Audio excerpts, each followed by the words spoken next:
Assalamualaikum warahmatullahi wabarakatuh. Yang terhormat kepada Bu Ade selaku dosen mata kuliah Desain Pembelajaran. Kami dari kelompok 2 ingin mempresentasikan materi tentang model-model desain pembelajaran. Sebelum masuk ke materi, izinkan saya untuk memperkenalkan anggota kelompok 2 terlebih dahulu. Yang pertama ada Sinta Puspita Wardoyo, yang kedua ada Alfianti Indahadi, yang ketiga ada saya sendiri, Tesalonika, yang keempat ada Arum Dwi Anggreni. Pengertian desain pembelajaran adalah sebuah proses sistematis yang digunakan untuk merencanakan, melaksanakan, dan mengevaluasi kegiatan belajar. Fungsinya adalah sebagai panduan agar pembelajaran berjalan lebih terarah, terstruktur, dan terukur. Dengan adanya desain, guru atau dosen dapat menyusun pembelajaran sesuai kebutuhan siswa sehingga tujuan belajar dapat tercapai secara efektif dan efisien. Selanjutnya ada tujuan desain pembelajaran. Yang pertama, membantu guru atau dosen dalam menyusun langkah pembelajaran. Kedua, menyesuaikan pembelajaran dengan kebutuhan siswa dan kondisi kelas. Yang ketiga, meningkatkan kualitas hasil belajar siswa. Yang terakhir, menjamin proses belajar mengajar berjalan secara konsisten dan terarah. Selanjutnya ada model ADY. Nama ADY sendiri merupakan akronim dari 5 tahap utama, yaitu Analysis, Design, Development, Implementation, dan Evaluation. Yang pertama ada analisis, mengidentifikasi kebutuhan belajar dan karakter siswa untuk menentukan masalah dan solusi yang tepat dan menentukan kompetensi siswa.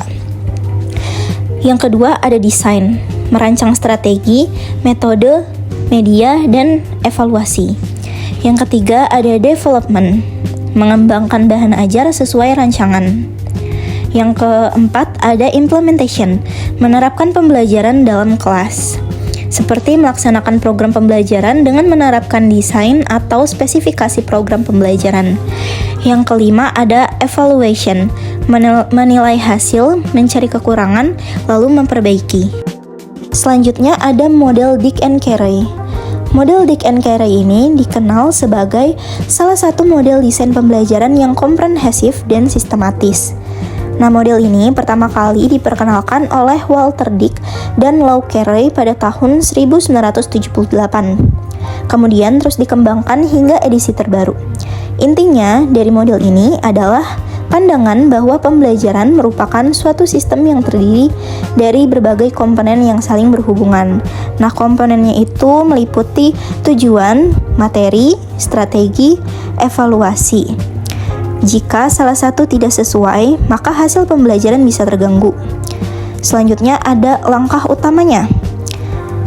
Yang pertama ada mengidentifikasi tujuan umum pembelajaran.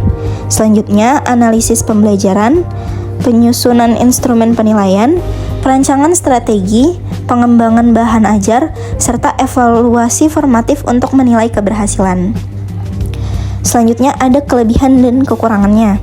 Kelebihannya, model ini detail dan sistematis sehingga cocok digunakan untuk kurikulum yang kompleks dan formal. Selanjutnya ada kekurangannya. Kekurangannya ini adalah model ini relatif rumit dan memerlukan waktu yang cukup panjang dalam penerapannya. Selanjutnya ada model CAM. Yang pertama itu ada fleksibel, tidak harus mengikuti urutan tertentu sehingga bisa disesuaikan dengan kondisi. Yang kedua itu ada fokus utama, mencakup analisis kebutuhan siswa, perumusan tujuan, kegiatan belajar, evaluasi, serta sumber belajar. Yang ketiga itu ada kelebihan, mudah dimodifikasi sesuai sarana dan situasi kelas, meskipun kadang terasa kurang terstruktur. Selanjutnya ada perbandingan model. Perbandingan model ini terbagi dalam beberapa bagian. Yang pertama ada model ADY. ADY itu singkatan dari Analysis, Design, Development, Implementation, Evaluation. Nah, model ini banyak dipakai karena langkah-langkahnya jelas dan sederhana. Keunggulannya, guru bisa mengikuti bertahap dari awal sampai akhir dengan runtut, mulai dari menganalisis kebutuhan siswa, mendesain pembelajaran, membuat media, dan melaksanakan sampai mengevaluasi hasilnya. IDEA cocok untuk pengembangan media pembelajaran karena praktis dan mudah diadaptasi di berbagai mata pelajaran. Selanjutnya yang kedua ada model Dick and Carey. Nah, model ini lebih sistematis dan detail dibandingkan AD. Fokusnya ada pada analisis tujuan pembelajaran, karakteristik siswa, dan penyusunan evaluasi yang terukur. Nah, keunggulannya setiap tahap dikaji secara mendalam sehingga hasil pembelajaran bisa lebih terarah. Tapi karena detail, kelemahannya model ini kadang terasa rumit dan butuh waktu lebih lama dalam perencanaannya.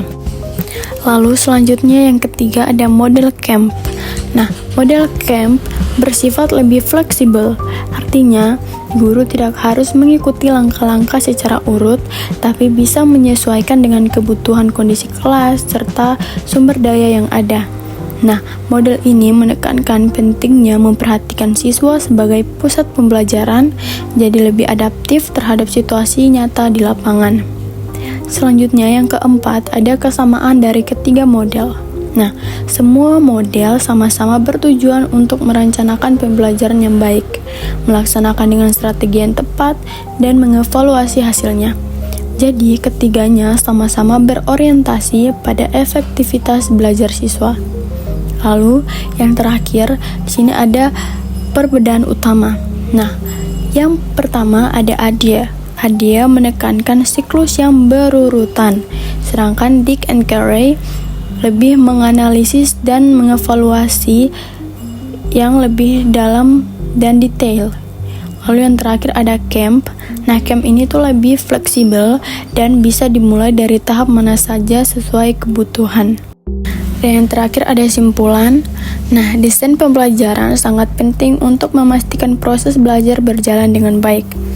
3 model utama yaitu AD, Dick and Carey, dan CAMP masing-masing memiliki keunggulan serta keterbatasan. Tidak ada model yang paling sempurna karena semuanya harus disesuaikan dengan tujuan pembelajaran, materi, serta kondisi siswa.